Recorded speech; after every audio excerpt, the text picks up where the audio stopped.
welcome, as apparently the applause is already doing. Governor Healey, good to see you, Governor. Great to be with you. Yeah, thank you very much, Governor, for coming in. You encountered some rain, I take it, on the way with the slicker rod? There's really severe thunderstorms around, so be careful out there. Those of you on the road right now, be careful. Well, speaking of emergencies, that's a weather emergency we hope we don't face here in the Commonwealth today. But you declared a state of emergency regarding our shelter services just today. What's going on? Yeah, today I declared an emergency, and it's important for people to understand what's happening, what's been happening in our state. We are dealing with a humanitarian crisis. We're seeing it here in Massachusetts. We're seeing it across the country. There are so many migrants arriving into our states on a daily basis. And for a state like ours, where there have been tremendous supports and resources as a general matter for housing, our shelter system, our housing system is really incredibly strained. And so it's reached a point where I needed to declare an emergency here in Massachusetts to do a few things. One, to ask for federal intervention and for the federal government to take some necessary steps. One, that is funding, and two, it's the expediting of work authorizations. These migrants who have come, they are so anxious to work. They are ready to work. Instead, they are sitting for not just weeks and months, upwards of a year or more in our hotels, motels, shelters, and other housing emergency places waiting to work. That authorization comes from the federal government, and the federal government right now has the ability to authorize work. It's happened before when we saw folks come from the Ukraine and from Afghanistan. They were given the right to work incident to what was called parole. The same status needs to be given now. I cannot tell you, having talked with and met many of these migrants, they are here today with certifications with licenses from other countries, with incredible language capabilities. Most of the Haitian immigrants who are arriving here, in fact, have come through Central and South America. They have learned Spanish along the way. I met folks the other day. They're ready to go to work in construction as welders, driving trucks, teaching French, you name it. And we know that employers across industries here in Massachusetts are anxious for more workers and workforce. And so it's a call to action. I want to share as a public announcement too the ways that people can get involved, because standing with us today not only was it government, it was members of the faith community, it was members of philanthropy. I'm really pleased that in a short order, the United Way of Massachusetts Bay and the Boston Foundation have stood up a fund to help migrants here meet their needs. If you go to unitedwaymassbay.org/migrant relief, there's a way to contribute. Already we have contributions in from Eastern Bank and Blue Cross Blue Shield. There's also, importantly, there's ways that everybody in Massachusetts can contribute right now. mass.gov/shelter crisis. You'll see a landing page that shows all the different ways that you, as a resident, as a community, as a temple, as a congregation, can get involved and help. The single greatest need right now is for housing. So anyone out there with housing, anyone with property that could be used to house people. We've been talking to college presidents. I was up at Salem State University where our fantastic Lieutenant Governor Kim Driscoll, prior to becoming Lieutenant Governor, had opened up a shelter for migrants. Anybody who's got space, we want to be utilizing that. The administration is working hard. We have family welcoming centers up and operating in Alston, Brighton, working with the Brazilian Workers Center. We also have one in Quincy. And of course, I opened up Joint Base Cape Cod. But I want to be clear, I declared this an emergency today because we have really reached a crisis point when it comes to housing families, and we need help from the federal government. Why is this happening now? Because it's reached a point where the capacity just isn't sustainable, and I want to put Are people coming from elsewhere? Is this another one of people being shipped up from far away to Massachusetts, or is this something different than normal? Well, we've seen, just if you take a snapshot of last year at this time, we've seen an 80% increase. What does that look like every day? Today in Massachusetts, we will see between 10 and 20 families, 10 and 30 families arriving here in Massachusetts. Oftentimes, they will have flown here, landed at Logan Airport. Many of them are having plane tickets bought for them by organizations and entities in Texas, churches and otherwise, but they are arriving here, and they are arriving in numbers that are only increasing. So we don't see that abating, Marjorie. Okay. We see that both the administration, communities, and our existing shelter infrastructure have really been maxing out. We just simply are running out of capacity. So that's why I'm declaring this an emergency. And really, to drive home the point to the federal government, we need action now. Sure, we need funding. We need funding. But as importantly, if not more importantly right now, we need expedited work authorizations, because we're not going to be able to exit people from current housing and shelter scenarios unless they have that ability to work. Congress has got to do that, right? Not No, the administration? The administration can do that as well. So why is Joe Biden not doing that? I thank members of our congressional delegation who have been long time advocates for immigration reform, and Congress should have acted. I mean, part of the reason we are in this situation today, it is a geopolitical issue. It is also, not helped by the fact that Congress hasn't passed the kind of immigration reform that we need. And so we are in communication with the White House. I continue to be in communication with the Biden administration.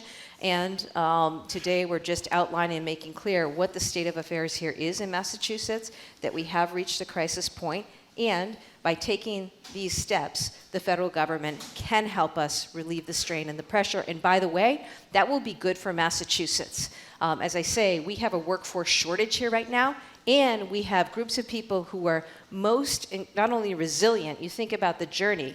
They did something that any one of us would do. You leave an incredibly dangerous situation. You're bringing your kids. Sometimes you're fleeing when you're pregnant. We've had babies born here. Why? Because they are only looking for safety and an opportunity. And so we have a situation where we can actually make this work in a way that's going to be really good for Massachusetts, for our economy and what we need to do right now. And we have always been a beacon of hope and of opportunity to people around this country. I know we can meet this moment, but today was really a collective call to action. Very quickly, Governor, I was mistaken, obviously, based on what you said. Why doesn't Joe Biden just do this like now, like by 1 o'clock, if he has the power to do it?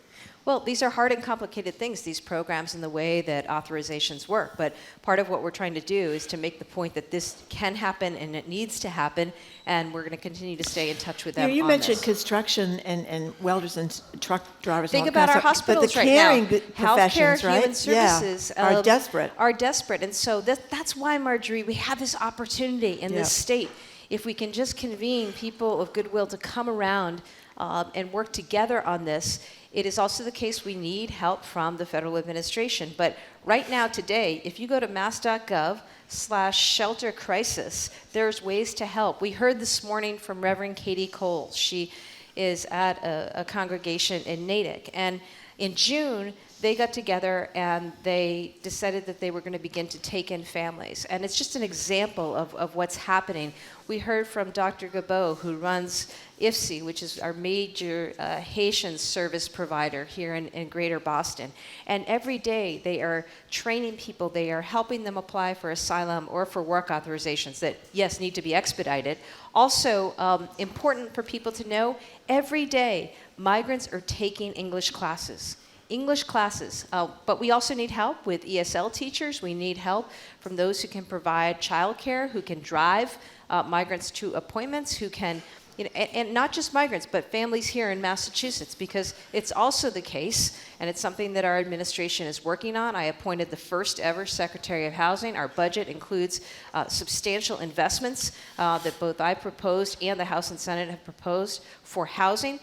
There are a lot of ways for people across the state who are compassionate and people of goodwill to step forward and meet this moment. Let's take some phone calls. Governor Maura Healey is kind enough to join us till the top or a little bit into the next hour. 877-301-8970. Jasper, you're in Marlboro. You're on with the governor. Welcome. Thank you. Governor, I wanted to ask a question regarding reproductive care and parental health.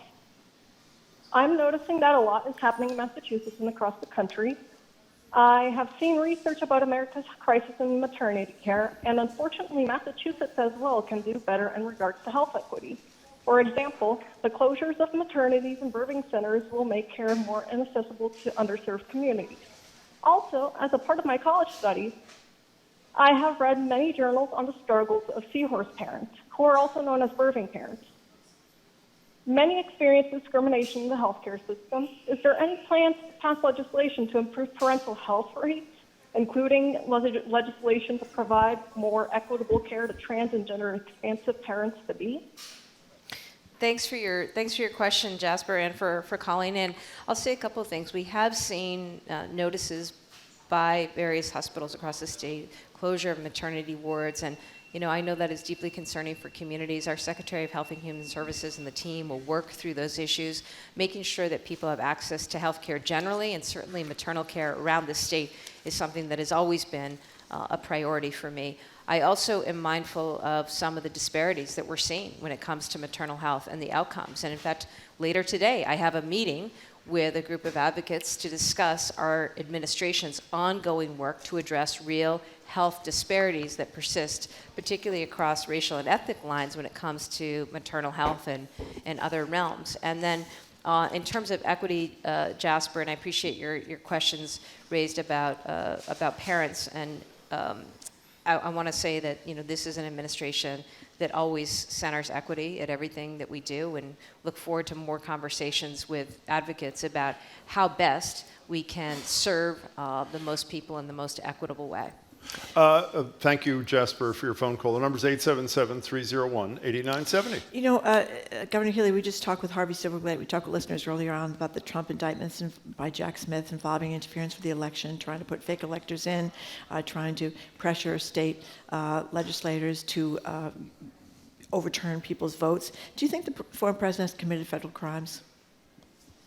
Yeah, he's been indicted. I mean, so the president, I believe, has committed crimes that are both federal, state.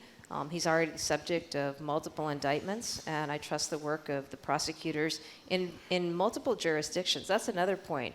This isn't just one prosecutor's office. These are multiple indictments from different prosecutor's office, state, federal, and I hope that ultimately justice prevails, and the kind of accountability that frankly our democracy deserves is something that we see soon. Is accountability include jail time for the former president if he's convicted of crimes? There are a lot of people who think Trump is guilty, who believe it would be bad for this country if a former president was incarcerated. Are you among them? I don't know. I'm still a lawyer, and you go wherever the facts and the law take you, and you go whatever is the attendant sentencing regime. You don't get any special out just because you happen to be a former president. And you wouldn't be unhappy as a leader in this country if a former president, I don't mean unhappy, it's a poor choice of words, you wouldn't be troubled if a former president of the United States was incarcerated, if that was the decision of the judge. Well, I live by this constitutional precept of equal treatment under the law. What I do think is troubling, and what is a sad commentary for the country, is that we're even in this situation where we have a former president subject to multiple indictments, continuing criminal prosecution and investigation. It is why people need to register to vote, run for election. We need good people running for office, and that is not a partisan comment. It is simply a comment about democracy and the need to make sure that as we move into 2024, that we are doing everything that we can to support governors, secretaries of state, attorneys general, and county election officials as we head into the national election, because the forces, the nefarious, and that's a polite word for them, forces that were at play and trying to wreak havoc with our system in 2020 have not gone away. We need to be strong as Americans. We need to stand up for democracy. Julia in Mansfield, you're next with the governor of the Commonwealth, Maura Healey. Welcome. Hi, thank you very much. Thank you. I was calling to talk about the School Nurse Liaison Project. As we know, there's a growing crisis of mental health among kids and in schools, and this program has been providing support to schools for 7 years. School staff can call anytime and talk immediately to a nurse practitioner or school nursing experience to help figure out what to do right now with the kid in front of them. Also provides professional development and so on. And what I'm talking about is how hard it is to navigate the budget process to try and get funding. We were developed under a grant, But when the grant ran out, we did initially get state funding, but the program that we were merged with to get the funding chose to terminate the program a year ago. So we thought it would be fairly straightforward to somehow get through the gap year and then get the funding reestablished. And even though we have broad support in both houses,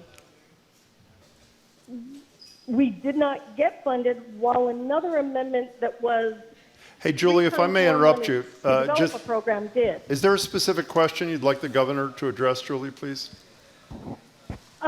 If there's any assistance for organizations that don't have big lobbying organizations to help navigate the system, or Thank whether you. the governor's office would be interested in talking to me about this program. We got it. Thank you, Julie. We appreciate it. Thanks, Julie. Well, you're touching on two topics that are near and dear to my heart. You're a school nurse. My mother still is a school nurse, and I appreciate the work of school nurses on so many fronts, and especially on mental health, which is another priority of mine. We need to continue to do more and more to meet the serious mental health needs of our population generally, especially when it comes to our young people. So Julie, I'll have somebody from our Health and Human Services team follow up with you about specifics of that program. Julie, do not hang up, please. We'll take your contact information and pass it along to the governor. Governor, the legislature is on a 1-month recess, which, to be fair, is 4 months less than next year's 5-month recess. Before they went on their 1-month recess, they did finally pass a budget. Included in the budget, and I think, do you have 1 day to decide, left to decide? 10 days. No, but 1 day left. Don't you have 1 day more? I think I've got a couple days. Have you decided yet what you're vetoing? Or? We're working through Okay, that I figured. now. Okay. Yeah. In the budget, It's a short window. I know it is. Yeah. So I believe in your original tax cut proposal, which I believe the goal of which was to make the state more competitive. We heard you say repeatedly. And affordable. And affordable. Excuse me, I left that one out. My apologies. $750 million. They have allotted $581 million. My understanding is in the budget that is on your desk, but with no details. Even though they had months and months and months and months to effectuate what your desire was and what allegedly their desire was. Two things. One, are you troubled by the number? And two, are you troubled by the fact that it's going to be September before they even start reconsidering what relief, how they're going to make the state more affordable and competitive? Well, I certainly want to see tax relief and the tax package accomplished. I am really pleased that we have a budget, and I'm about to sign a budget that we should be really proud of, both in terms of the shared priorities of my administration, the House and the Senate. There are so many important investments that we are making as a state through this budget that will make our state more competitive, more affordable, more equitable. Huge accomplishments in this budget. And budgets take time. You know, behind numbers are people, behind numbers are policy, and so that has to get dealt with through the conference process. But we're now at the point where I just have a few days left, and we'll be able to sign it. The budget is, I was really thrilled to see what came out of conference. Important investments. Mass Reconnect, which is a program that I propose making community college free for people 25 years or older so that we can bring them back into the workforce, train them up for jobs that are readily available today, expanded grants for childcare and early education, making universal school meals permanent. That's a huge thing for our young people. In-state tuition for undocumented residents. 1%, for the first time in history, 1% of your budget, the state's budget, will go towards climate. Early investments in early college, apprenticeship, and vocational training. So there is so much good there, important investments in people here in the state, and I look forward to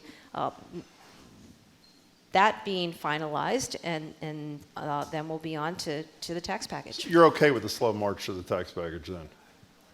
You know, as I say, it's just the process of policy making, and no, I don't have concerns. I know we're all anxious and have expressed support for tax relief, and I would like to see that happen as soon as possible, and I will be advocating for that. Once again, as I continue to advocate for it now, we've got to get that done, but let's get the budget signed, and then we'll get on to the tax package. We're talking to Governor Maura Healey. Joe from Bourne, you're on with the governor. Hey, Go Joe. ahead. Hello, Governor. Thank you for taking my call. You mentioned briefly the Joint Base Cape Cod, and where I am now is very close to Joint Base Cape Cod, and the trains are still leaving daily with polluted dirt that was left over from the years when it was Camp Edwards and Otis Air Force Base. And now the Massachusetts National Guard is trying to designate a 6-lane machine gun testing range on this piece of property on the Cape. And it may very well add to the pollution of the watershed here. And I'm just wondering if you, as titular head of the National Guard, can simply order them to stop. Well, Joe, I appreciate Thank the you, Joe. comment and also, the real concern in Bourne and in the greater region. Obviously, this is something that is under careful consideration by our Department of Environmental Protection. And so, we'll go from there. I certainly don't want to see increased pollution as somebody Yeah. who's been incredibly committed to combating the needs of our environment, combating the climate crisis, not exacerbating pollution, and we're paying attention to that. I also, since it's in the region, not exactly, but close to, remember that just a few weeks ago I denied Holtec. They wanted to dump the wastewater from their nuclear power plant into the bay, and we said no to that. Yeah, is that, Joe, thanks for is calling. that resolved yet? What are they going to do with that water? No, it's not resolved, Yeah. but they're not going to dump it in the bay. Okay, that's a step in the right direction. Sounds then. like at least a part Yeah, resolution in there. we have Alejandro available at the Boston Public Library and microphone. He wants to talk to the Hey, Alejandro. governor. Thank you for joining us. Alejandro, you're on with the governor. Hey, Governor Healey, thank you for taking my question. I'm a sophomore at UMass Lowell studying music education. Great. I got to hear you on campus a few months back as a keynote speaker, and I'm glad to hear from you again. We are constantly hearing alarming rhetoric on the right about their war on wokeness. But on this show, when you appeared a couple months ago and today, you've demonstrated that you are pushing for initiatives that will welcome people from all backgrounds and make them want to come to Massachusetts. You've also stressed the importance of having teachers of color in the classroom and a curriculum that supports all identities. And it is really great for you as our governor to understand that diversity is our strength. But as a future educator of color myself and as a product of Massachusetts public school system, I believe that we really need to fix our curriculum. While Massachusetts is known for valuing education, our curriculum is still framed through a white Eurocentric lens. You might have heard about the influence of Indian teachings on modern American ethics, or algebra from the Arab world, or the use of Afro-Latin rhythms in contemporary music. But the framing leaves the impact of these cultures diminished. American success is based on knowledge from all of these backgrounds, so it will be difficult to retain and attract BIPOC teachers in a workplace where the curriculum makes them into de facto second-class citizens. So a couple months ago, you were asked about supporting pending legislation and act to promote racially inclusive curriculum in schools, which would provide support, a trust fund, and direction for DESE to develop and implement a racially and ethnically inclusive curriculum for K-12 public school education on all subjects. What can people of good conscience do to help you support this work and to get this bill passed? Well, I really appreciate the question. And you're at UMass Lowell? Correct. Great. So what year are you? So I will be a sophomore in the fall. Oh, that's great. And where'd you go to school? I went to school at Lowell, so I grew up in Lowell. You went grew up to in Lowell? Yes. Yeah. That was the first place I went. I think I'd been elected, but I hadn't been sworn in yet. It's still under construction. It's a great school. Yes. Lowell High School. Yeah. I met my first female high school wrestlers there, actually. Did you know that? You have female high school wrestlers there at Lowell. But it's a Does great now. school, and UMass Lowell, great university. And most importantly, I am thrilled that you are going into education. We need educators of color around this state. We know that outcomes are better for our students when we have that diversity. I think a couple things. Sadly, what the Supreme Court did several weeks ago in their ruling banning the consideration of race in admissions gave our state an opportunity, I think, to refocus. It's why I asked my Secretary of Education to convene with advocates and thought leaders in our colleges and universities to talk about what we need to do in the face of that so that we can still ensure the kind of diversity that will make us smarter and more robust and talented as a society. So it gave a chance to sort of center that work in a way, unfortunately, came about because of a bad decision, but it definitely raised the profile of that issue.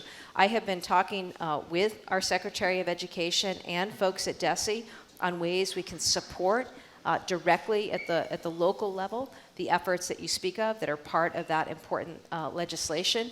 But I just, again, want to tell you how committed I am to it, and I just think it's really, really great that you're in school studying. Do you know what grade you want to teach? I haven't thought it fully yet. I've been thinking about going into middle school. Really? Going to those grades levels, yes. That's great. It's such a pivotal time in the trajectory of one's life. I say that with a couple of, with a few middle schoolers in my family, and I know how important that is. So I love that you're doing that. Okay, we wish you success. Know that the administration is fully behind supporting students and educators like you. Alejandro, thank you. Quick follow-up. Am I not right that in your budget, I think, didn't you include some language that would mandate the diversification of the teacher force? Am I right about that, or did We I? supported the investments, absolutely. And it's not. Did it make it into the final budget? I believe it did. Yeah. Oh, it and did. That's I think what Alejandro is Oh, speaking okay, of too. I'm is sorry, to I some of wasn't that. aware. You know, Okay. how do we find ways to support? I mean, this is something that was flagged for me early at the start. It's something I certainly spent a lot of time talking to educators about the last couple of years. The need for cultural competency, the real statistics that show what happens when you do or don't have educators of color in a classroom. And I want for every young person's success in this state. I want everyone to have opportunity to be great, to learn, and to thrive. And we need to make sure that we are doing that through resources, including the kinds of workforce and personnel resources that are going to better yield that. And this inclusive curriculum that Alejandro was talking about. Oh, I think you've heard me talk about curriculum before on this show and take great issue with what some governors and some state legislatures around the country are doing in trying to rewrite history, write people out of history, to abolish the teaching of DEI, the discussion of race. That is dangerous, it is harmful, and it's absolutely, not anything that should ever be supported. It's just really dumb, and unfortunately you see this happening. It's the same people who are looking to exploit the most vulnerable among us and use them as political footballs for some perceived political gain. But I think in the face of that, all I can do is work to make sure of who we are in Massachusetts and the kind of education we support, the kind of curricula we support. And we're proud. You may know this, Alejandro, but Massachusetts, we're home to the first public school in the country, first public library in the country, first public university in the country. And part of why I did that welcoming campaign a few weeks ago is because, I think at a time right now where you see other governors and other state legislatures taking us backwards as a country, certainly harming the residents in our state, in their state, it's really important that we in Massachusetts be clear that if you come to Massachusetts to go to school, we want you to come here to go to school. We want you to grow up here and stay here and not move. We want you as an employer to settle here and grow your business here. And if you do all those things, you will be in a state that makes sure that you have access to health care. We protect reproductive freedom. We care about our climate. We invest in education and workforce. We protect LGBTQ equality. We protect civil rights. We protect voting rights. Those are not just important values, they are actually economic imperatives for today's world and where we need to go, where we need to be. That's why Massachusetts is great. It's not to say we don't have issues. That's why I'm working on affordability and increasing housing so people can afford to live here. But this state, through the hard work of so many, over time, there's a lot to be said for Massachusetts, and I'm proud of who we are, and I think I'm proud that we're going to be providing universal school meals to students, and not doing things that harm students, which is what you see happening, unfortunately, in some other states. So Alejandro, don't even think of leaving Massachusetts. No. You got it? That's right. You got it? Okay, fine. You know what I do? Everywhere I go, I was the other day, I don't know where I was, but everywhere I go when I meet people from somewhere else, and maybe they're just passing through, I do this big sales pitch.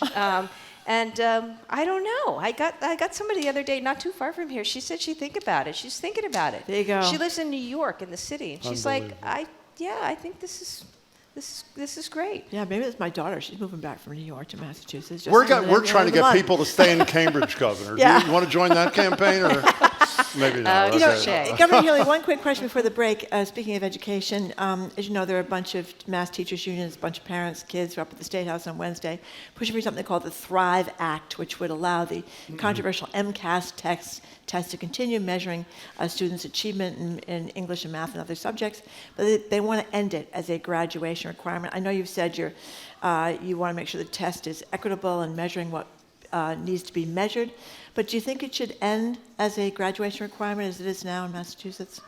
Well, since I took office and even before, we've been thinking about this and assessing this. And here's what I will say, as we continue to make decisions about this. It is important that we have assessment tools in our schools, and we've had that since at least 1993. So I think assessment, the ability to assess, is important, and I think every educator I speak with certainly supports that. The question becomes, what is it that you are assessing? Have we evolved in terms of our assessment and the kinds of things that we're looking at, or do we need to take more steps to evolve? And then there's also the question that you're raising about what are the consequences of scores? What's the import? And I think there are a lot of different ways to look at that, and probably any number of approaches. So we're taking all of that in right now, and we'll continue to have discussions with schools and with educators, with parents, with others on this. You were endorsed by the Mass Teachers. Was there any pressure on you to endorse this ballot question from them? No, I'm the proud daughter of 2 NEA members. National Education Association members. Parent My mom's union, a health teacher and a school nurse, and my stepdad was a high school history teacher. And so, I'm proud of that endorsement. I'm proud of their support. And as governor, I'm going to do what I think is in the best interests of children and young people around the state. Before we take a break here, Governor, and you'll be with us till shortly after 1 o'clock, 2 of the most impressive people I've ever met in my life died in the last couple of weeks. And I know you knew both of them. Charles Ogletree, who obviously most recently was at Harvard Law School, and Greg Torres, who not only was a leader at the State House forever, but a leader in criminal justice reform throughout the state for decades and decades and decades. Do you have any quick reflection on either of these men? It's really so sad that they are no longer with us, both young and just taken way too soon. And, Professor Ogletree, I came to know years and years ago when I became head of the Civil Rights Division in the Attorney General's office. He was one of the people I reached out to early on for advice and guidance and mentorship. He was a mentor to so many people, and it is an incredible loss, and I'm sure that all who had the pleasure to learn from or work with him will continue to use what he shared with them. My own chief of staff, Kate Cook, actually tells a story. When she was at Harvard Law School, she had him as a professor, and he was the one who got her over to Roxbury District Court for criminal defense practice in a clinic. And Kate's somebody who has been primarily in public service ever since. So he touched so many people. And then Greg Torres, what he did in pioneering through publication, translating public policy and thought into actual communications that regular people like us could read and study and take in. He made so many contributions, and so very, very sad to see both of them gone. Margie and I share in those sentiments. Thank you for that. We're talking with Governor Maura Healey. She's going to be with us till shortly after the 1 o'clock hour. If you want to reach her, we'll try to get to as many phone calls and texts as we can at 877-301. And the sun is out. The sun is out. That's right. Thank goodness. I was worried about flooding right here on Boylston Street that would be swept away right in the middle of the show. 877-301-8970 is the number to call or text. You're listening to Boston Public Radio 89.7 GBH. We are broadcasting live from the Boston Public Library with the governor for the next half hour. We're also streaming on Facebook.com/GBH News and YouTube.com/GBH News.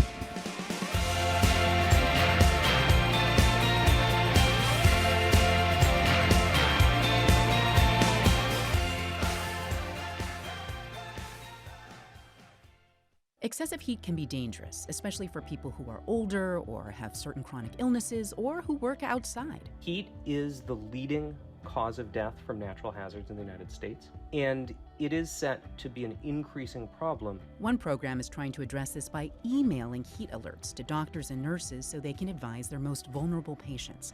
More on All Things Considered from NPR News. Today at 4, here on GBH News 89.7. Funding for our programs comes from you and the Boston Speakers Series, announcing its upcoming season of 7 evenings featuring Jane Fonda, Van Jones, former Ukraine Ambassador Marie Yovanovitch, and Congressman Adam Kinzinger. bostonspeakers.org. And United Healthcare, providing health plan coverage options for New England businesses and their employees. You can learn more at uhc.com. That's uhc.com.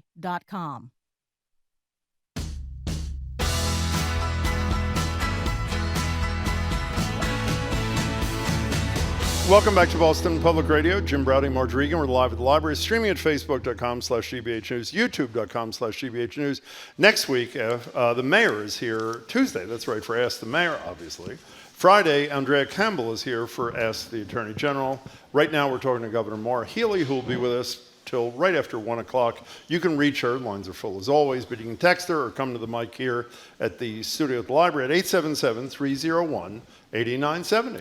So, Governor Healey, we talked a lot about transparency because we're not a very transparent state here in the Commonwealth of Massachusetts, and you pledged to make your administration more transparent. But Mike Dean, who's up at Boston Axios, talked about some of the records you've closed off at this juncture: correspondence with legislative leaders, email, phone logs, records about hiring process at the MBTA, sexual harassment complaints, and emails detailing how your administration acquired a stockpile of the abortion bill, mifepristone. How come? How come those things are closed off? Well, as you might imagine, I take issue. Governor, could you move the mic just a little bit closer to your mouth? Thanks, you very Margie. much. As you might imagine, I probably take issue with the characterization of our responses.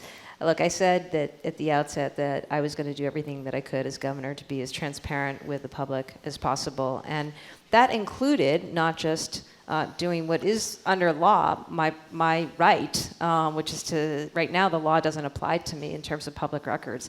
But I did comply, of course, as I had to as Attorney General, and I said that I was going to continue in that vein. To the extent we withheld documents, they are documents that are exempt under the public records law. Sometimes they're because of attorney-client privilege or because of there's certain safety implications presented. Sometimes they're within another exemption about deliberative process, but we have produced, including my calendar, a lot more information than other administrations. It may not be everything that everyone wants at all times, but know that we are making calls and judgments that are really in the best interest of the administration of the state. I hope I pronounced this right. Sabine in Wayland? How do you pronounce your name? It's Sabine. Sabinus. Yes. Thank you. Welcome. You're on with the governor. Thank you, Governor. You have promised to make climate protection a major priority of your administration, which is why I and many others voted for you. Thank you. As you know, the migration emergency that you just declared today is related to the climate emergency.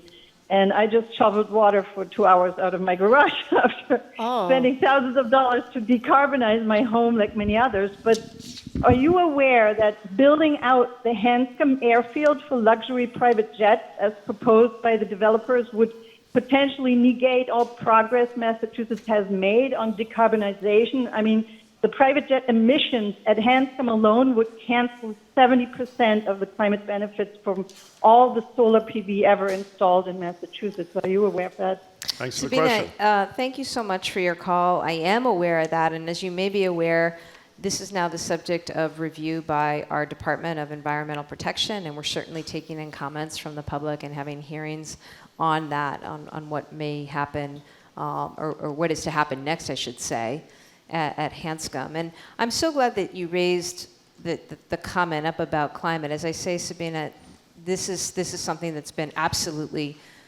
top priority for me. It's why, as governor, I was the first governor in the country to create the position of a climate chief who is sitting atop and driving a climate agenda across every secretariat, across every agency, whether it's transportation, education, housing, health and services, you name it.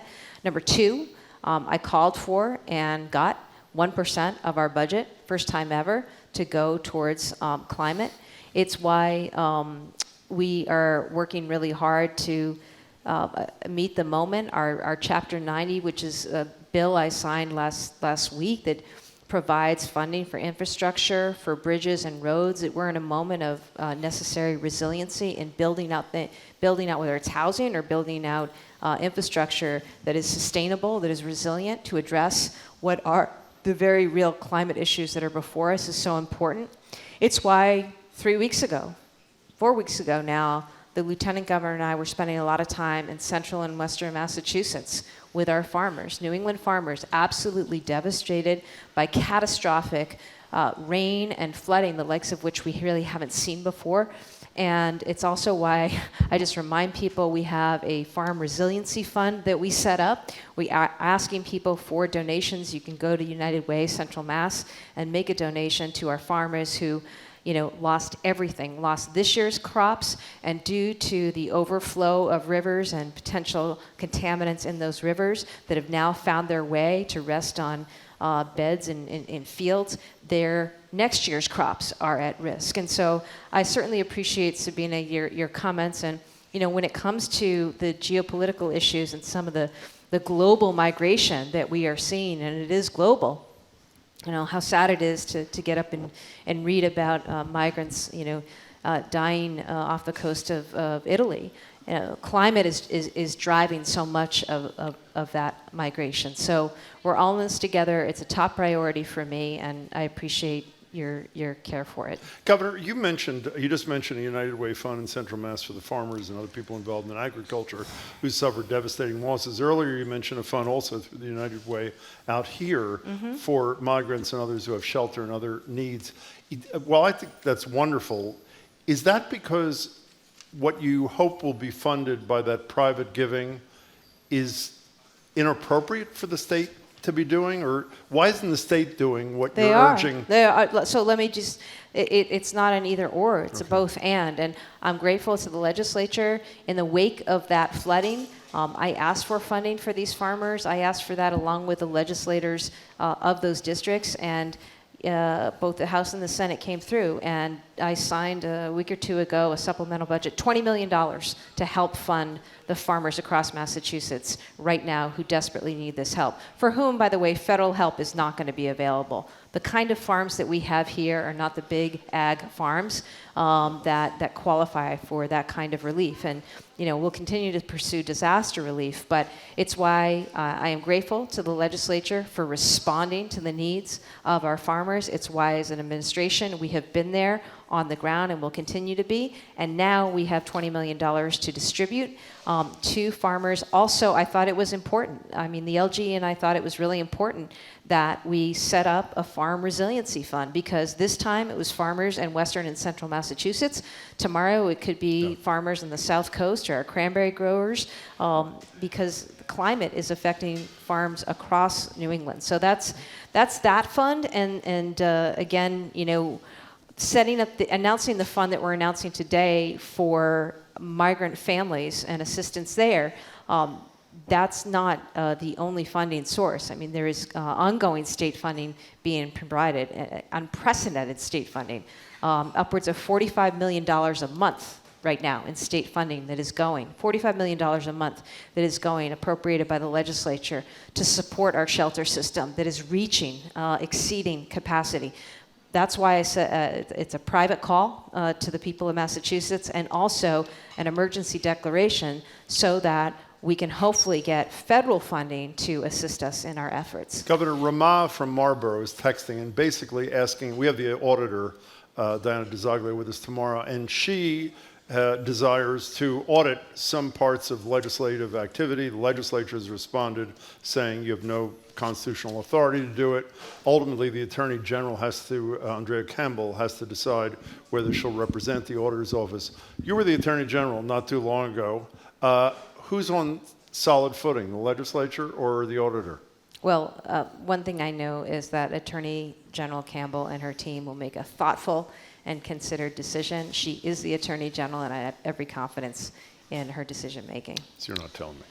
I'm the governor now. That's it's appropriately before Attorney You General are the Campbell. governor. And as I say, I have every confidence that she and her team will take the time to work that issue through. Well, you are the governor now, but I think when you were Attorney General, Governor Healey, we talked to you about the ongoing tragedy at Melanie Cass Boulevard, which has become open-air drug trafficking, a lot of human trafficking, violence. Apparently, according to the Globe, there's been 3 stabbings and 10 assaults there just in the last month, and Michelle Wu, the mayor of Boston, has called it a public safety alarm. I'm asking you about this because I think, and correct me if I'm wrong, when Sheriff Tompkins said maybe we could open up the open space that we had used for migrants in this Suffolk County lockup and have people go there for 3 months of drug treatment, alcohol treatment, mental health treatment. Everybody said that was a terrible idea. That's awful. You can't force people. Yet in New York City, Eric Adams... Excuse me. One person did not say it was a terrible idea. Well, exactly. I was going to get to that. Okay, sorry. but you said, and I thought, I'm not an expert, but Eric Adams has forced people with severe mental health problems into treatment in New York City, and some of them who have been unable, because of the cost and other reasons, to get mental health treatment. Severely ill people like schizophrenics have gotten medication, and some have gotten better. So I'm wondering if, once again, we have this really tragic situation down there, if we were short-sighted. And you seem to be one of the people that thought maybe we could do something, because as you know, it's almost impossible to get 3 months of free mental health or drug or alcohol treatment. I think what I was supportive of is this idea that there was space available, that there was a building available where people could go and receive access to services, healthcare, treatment for substance use disorder, stabilization, and the like. And that I think right now what needs to happen is a coming together of the city and law enforcement and public health officials to talk about right now what is the actual snapshot of what is happening right now. It may look or be different than it was a year ago or 18 months ago, but what is it that's happening right now? And then what resources do you need to bring to bear to address that? As folks Including may know, state resources, Governor? well, there are state resources, and there are a lot of state resources that have already been expended that way. I remember as Attorney General, my office went after Purdue and the Sacklers and all those opioid manufacturers and distributors. The City of Boston has $4 million from that that can be applied towards this issue. The state continues to fund efforts to combat substance use disorder. It is not an issue unique to Boston, by the way. Of course, it is something that, all 351 of our cities and towns are impacted by this devastating crisis. It's also the case now we're seeing an exacerbation of real mental health issues, and I think that some of that was exacerbated by COVID. I'm always concerned about increases in violence and what that looks like. So I think it's important to get an assessment of what is currently fueling the situation right now on Mass and Cass. And, I stand ready, as I always have, to be a partner. But I think, that's the direction of things. We have another question related to opioids. Elizabeth is at the mic in the Boston Public Library. Welcome, Elizabeth. Thank you. Governor Healey, thank you for taking my question. So related to this conversation is the report that came out last month showing that opioid-related deaths are at an all-time high in Massachusetts. And so similar to some of the policies that at a state level can be implemented to address this, what do you think the call to action is for the private sector? Well, I think that, thanks for your question, Elizabeth. It's really sad to me, as somebody who spent a lot of time on this issue, working to try to hold people accountable, working to go after funds from the perpetrators to now put back into communities to help families and residents.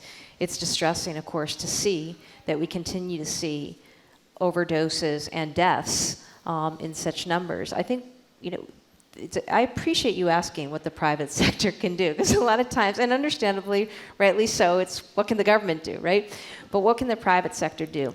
I think that anything you can do to put in place plans for employees that provide time to take care of a loved one, that provide, and I know health insurance is expensive, but making sure that mental health is covered in your plans in the way that your employers need it, and making sure that we have the kind of family and parental leave policies in place. I think these things help. I know private industry has been super supportive in stepping up and funding some of the philanthropic endeavors out there, funding treatment centers, funding programming that's going to help people get back on their feet.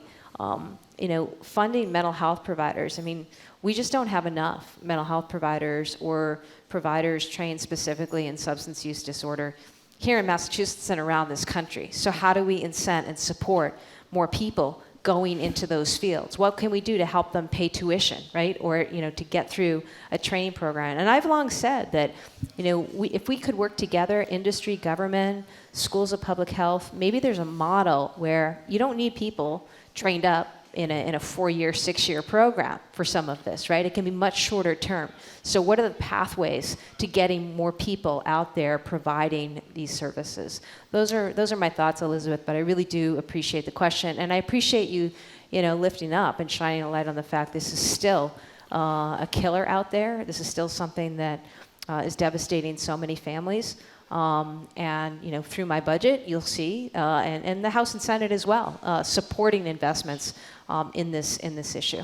Thank you, Elizabeth. Governor Healey, Marjorie asked you a couple of minutes ago about a ballot question submitted to the Attorney General's Office for Certification, or Secretary of State, and then the Attorney General, I guess, around MCAS as a graduation requirement. There's also one submitted that would implement local option rent control. And you told us a couple of times over the last year, and I think as a candidate as well, is obviously while you want to see the details of any legislation, whether it's on traditional route or I assume a ballot question, that conceptually you support local option rent control. Do you support this ballot question? I haven't looked at it, but I continue to have the same answer, which is, anything that comes before me, lands on my desk, I'm going to have to review. But I've certainly, as a general matter, supported local control. A texter wants to know, Governor Healey, what there is in the budget involving child care. She, like many people, talks about how her child care costs are higher than her rent costs, and she can't afford it. Yeah. Well, there is a historic level of funding in the budget for child care providers, for child care centers. And there needs to be. And, it's still not enough for what we're confronting in terms of the cost of childcare. It's why you see a lot of employers coming together and private sector coming together to find ways to provide childcare to their employers. But this budget represents a significant investment in childcare, and it's absolutely the right thing to do. Governor, I mentioned to you during the break here that I saw your speech at the NAACP convention. Michael Curry, one of the people most instrumental in bringing it, will be with us in about 20 minutes or thereabouts, 25 minutes, something like that. Obviously, head of the League of Community Health Centers as well as on the national board. Going into this, we were there to broadcast live on the Friday of the convention, and I think we asked every single person we interviewed 2 questions. One, do you think this will change Boston itself once the convention leaves here, or is it essentially a 1-week thing? And secondly, do you think it'll change the perception of Boston around the country, where, as you and others know, when Black Americans were asked a few years ago, what's the least welcoming city in America, by a landslide, sadly, it was Boston. What do you think, one, what was your impression of the convention, and 2, what do you think the after effects of the convention will be? Well, I thought the convention was a huge success, not just for Boston, but for the entire state. And huge credit to the NAACP Boston chapter president, Tanisha Sullivan, who worked alongside Michael Curry in bringing the convention here to Boston, Mayor Wu's team for helping to put on a fantastic show. I spent a lot of time over there, and the Lieutenant Governor did as well, and members of our team, our administration. And to a person, I was just asking the convention goers, and they were raving about Boston. And that included on a weekend when we had a lot of rain. They were still having a fantastic time here. And I think that the city of Boston and people of the state really, really did a fantastic job. And that will mean that people left here with a much higher impression of Boston and the state, And really, they, to a person, talked about how fantastic this convention was, as it should be. Because Boston, for folks who don't know, is the inaugural home of the first NCAA branch nationally. Boston is. Proud history. NAACP. But we have not had a convention here for the NAACP, Right. which is Right, more you're what we right, call it now. you're right, that's right. We have not had a convention here in 41 years. So it was great to be able to showcase Boston and Massachusetts. I spoke at the convention, however, and I said that for as important as the week was and bringing the convention here and the activities, particularly the activities showing off the talents and skills of young people. Yeah, that was great. Fantastic. There was a lot there for that. The measure of who we are will be what we do in the weeks and months to come. Our commitment to addressing inequality, to addressing disparity, that's got to be across every realm. I'm glad you're going to have Michael Curry in to talk about health disparities. As I said, when I go back this afternoon to the State House, I will be meeting with a group. Michael might even be in it, I think. I think he's leading that. is. To talk about health disparities and the work that we're doing together. So, as with anything, it's a chance for it to be both a recognition and a celebration of the NAACP's incredible history, and also a commitment, a collective commitment on the part of all of us to strive every day to make real so much of what the NAACP and its members have fought for over time. The one impact that Margie, and I think I speak for you, came away with that can be long-term most dramatically is the state's record. You're new to the job. The state's record and the city's record of contracting with firms owned, run by people of color is abysmal. And essentially, the city, through Mayor Wu, and the NAACP local chapter through Tanisha Sullivan made a commitment to contract almost exclusively with black-owned and other BIPOC firms and succeeded. Why did... I don't know how to answer it. Well, it requires. What took so long?